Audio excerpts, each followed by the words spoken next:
Thank you very much. And we will go now to Latin Finance Network and Joe. Joe, can you hear us? 1 second, we connect to... Yes, please, go ahead. Yes. Oh, thank you. This question is for World Bank. So for the IMF, I'm sorry.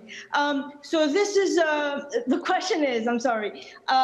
There's been, in this situation, there's probably been a lot of work on trying to do institutional innovation, and the role of the IMF has been very active in raising funds to help the poorer countries. But there's also been some talk about extended quantitative easing from central banks in Europe to the global level. And I was wondering the role that, if the IMF is considering a new kind of role there in sort of serving as a guarantor or intermediary in a global level of quantitative easing, where central banks in Europe and the US buy sovereign bonds from emerging markets. I was wondering what the policy is at this moment.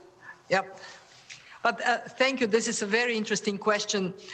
Let me first say that we have seen unprecedented stepping up of action of central banks and also of ministries of finance in advanced economies. That has been done in a very short period of time with a tremendous significance, because we have seen, as a result of this determined action, some stabilization in markets, and most importantly, financing going to protect people, protect firms, protect jobs.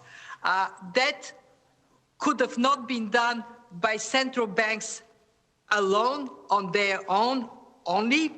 It does require the monetary side and the fiscal side to come together. So I just want to recognize that what has been done is unprecedented.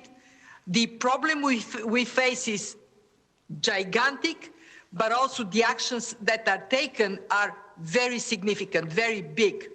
When it comes down to the role of the IMF, our main preoccupation in this crisis is, one, to very rapidly step up financing for countries, especially emerging markets, developing countries that are faced with very significant and growing needs.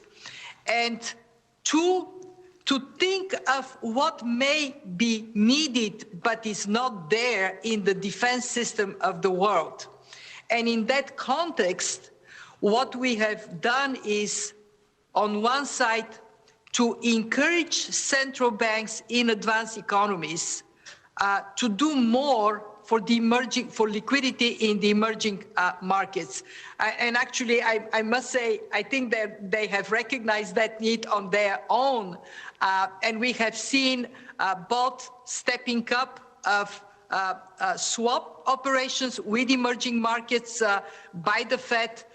We have seen repo operations that are directed towards this stabilization of emerging markets.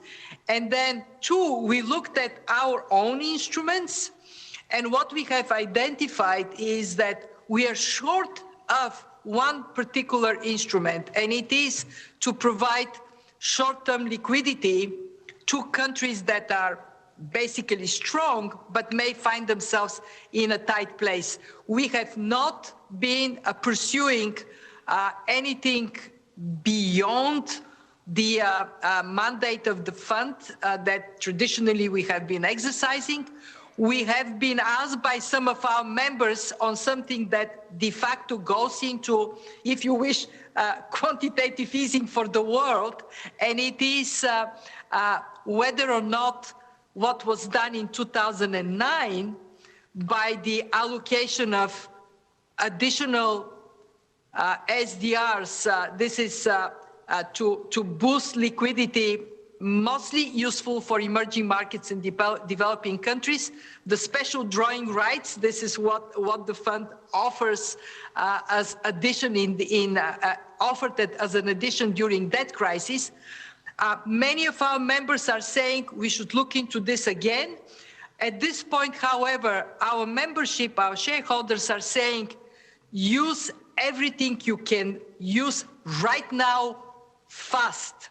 And that is the focus of our attention, to step up, double emergency financing from 50 to 100 billion, that order of magnitude, and then make sure that we are ready to deploy the 1 trillion we have as lending capacity as this crisis continues to evolve. But as you said, we do need to think beyond what we have, and in that context, the questions around what more we can do are always very welcome. So I really appreciate you bringing up that question.